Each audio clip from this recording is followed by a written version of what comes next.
Buenas noches. Me pidieron que hablara algo a partir de mi vida y tengo que contarles esto. Fui la primera hija, la primera nieta, la primera sobrina, la primera niña del grupo de amigos de mis padres y todos me decían que era linda. ¿Y qué otra cosa me iban a decir? Entonces yo me lo creí. No solo que era linda, me creí que era la más linda. O sea que crecí en medio de una gran confusión. Esa fue mi infancia hasta los 5 años. A los 5 años nació mi primera hermana y entonces ya me di cuenta de que no era la más linda porque había una cosita chiquitita y encantadora que se robaba la mitad de los piropos y los mimos. Y que además tenía esa ternura de las cosas pequeñas y por lo tanto me hacía esforzar para que yo siguiera manteniendo el cariño de mis padres. Entonces aprendí a leer y a escribir en tiempo récord. Y entré a la escuela. Y cuando entré a la escuela se complicó muchísimo porque aquello fue un caleidoscopio, imagínense, lleno de niñas, no solo lindas, muchísimo más lindas que yo. Entonces me sentí el ser humano más traicionado del mundo. A los 5 años ya sabía que mis padres me habían mentido, me habían decepcionado. Tremendo, ¿qué podía esperar de la vida? Pero pensé que mis padres me querían.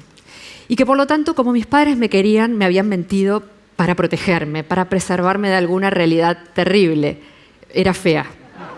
Y en efecto me convencí de que era fea, no solo fea y muy fea, la más fea. Y así también crecí. Y acá la cosa se empieza a poner más complicada, porque esto no duró 5 años, esto me acompañó décadas. Imaginarán ustedes que en la adolescencia empeoró además. La autopercepción que yo tenía, forjada a partir de esa imagen que me volvían los demás, me había hecho convencer de algo que quizá no era tan así, no había sido la más linda antes, ni era la más fea ahora. Pero esa autopercepción equivocada, fundamentalista, extrema, me llevó a tomar algunas decisiones o me acompañó en algunas decisiones importantes de mi vida. Estudié, me casé, tuve hijas, me divorcié, escribí mi primera novela, fui a la universidad, volví a la universidad, seguí escribiendo. Y siempre con eso a cuestas, hasta que un día, y esto es madurar, un proceso doloroso que además lleva toda la vida, empecé a preguntarme si estaba dispuesta a vivir el resto de mi vida pendiente de esos espejos. Ese proceso aún continúa, pero es parte de una reflexión y de eso quiero hablarles hoy. Los espejos son muy importantes para las personas. Siempre estamos pendientes de ellos. Se acordarán de este, ¿no? Espejito, espejito. Y los espejos nos han servido a lo largo de los años y de la historia de la humanidad, tanto para mirar lo más pequeño como también lo más grande, desde lo micro al cosmos, al gran cosmos. Los espejos también están muy vinculados a la vanidad. Y son importantes solo si nos humanizan, no si nos esclavizan.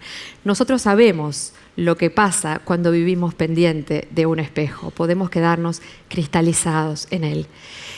Desde siempre el arte se ha ocupado de los espejos. Voy a pasar rápidamente algunas pinturas para que las veamos y para que tengamos conciencia de ellas. Pero antes me voy a detener un segundito en esto que vemos acá, que es un bodegón del siglo XVII. Los holandeses vivían en una época de prosperidad absoluta y algunos pintores se dieron cuenta de que faltaba un toquecito quizá moralizante a una sociedad que se había puesto muy materialista. Entonces empezaron a añadir en sus pinturas detallecitos que recordaban que todos nos vamos a morir. Entonces estas vanitas, como verán ustedes, tienen esos detalles que se llaman memento mori, que son, por ejemplo, frutas secas, alimentos en descomposición, o si no, directamente calaveras, un recordatorio de lo efímero de la vida. Van ahora sí algunas pinturas para que vean, muy poquitas, pero hay cientos de ellas, como los pintores siempre se han encargado de este asunto. Y me detengo en esta pintura que todos conocemos. Las Meninas, este maravilloso cuadro de Velázquez, no tendría sentido si no fuera por ese espejo que está al fondo. Allí vemos a los reyes, el verdadero modelo que estaba pintando Velázquez. Velázquez no nos está mirando a nosotros, los está mirando a ellos. Sin ese espejo la pintura no tiene sentido. Tampoco los embajadores de Hans Holbein. Ver un extraño objeto adelante, indistinguible, cuando ese objeto se le enfrenta un espejo, se ve una calavera. A este efecto se le llama anamorfosis y lo han usado los pintores a lo largo de toda la vida. Y finalmente me detengo en mi pintura favorita, El matrimonio Arnolfini. Es una pintura de 1434, sobre tabla, recién se empezaba a usar el óleo. Es muy pequeñita, pero miren el espejo que está al fondo. Ese espejo mide 5 centímetros de diámetro. En ese espejo se refleja toda la escena que tenemos delante y un poco más, lo que está delante de las figuras que vemos en la pintura.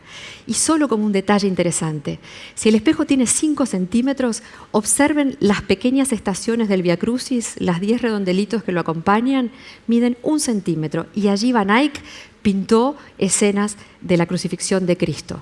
Y miren las perlitas que hay en ese ábaco que cuesta, esa especie de rosario que cuelga al lado, milimétrico. Pero esto sería para otra charla. Me detengo aquí y dejo cristalizada esta imagen que es preciosa. Los espejos han acompañado al ser humano a lo largo de toda su vida.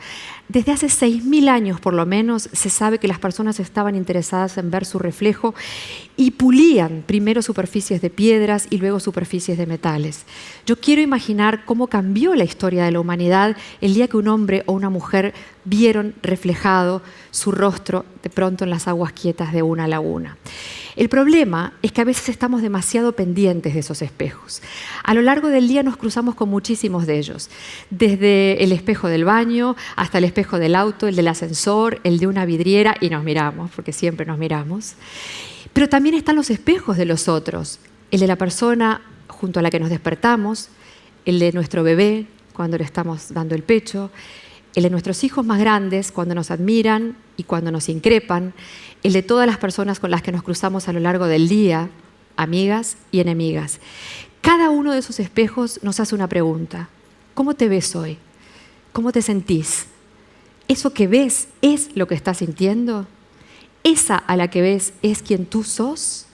Y ahí está el asunto. Porque esto es lo que vengo a decirles hoy. La belleza no es una condición, y mucho menos una condición impuesta desde afuera. La belleza es un síntoma del estado del alma, de cómo nos sentimos.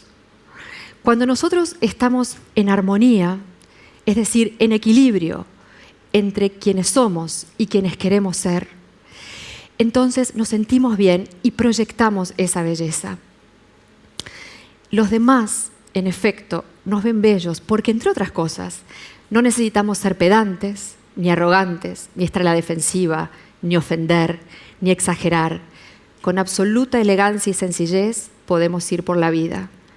Nos sentimos bellos, los demás así nos ven, porque en efecto, bellos somos. Gracias.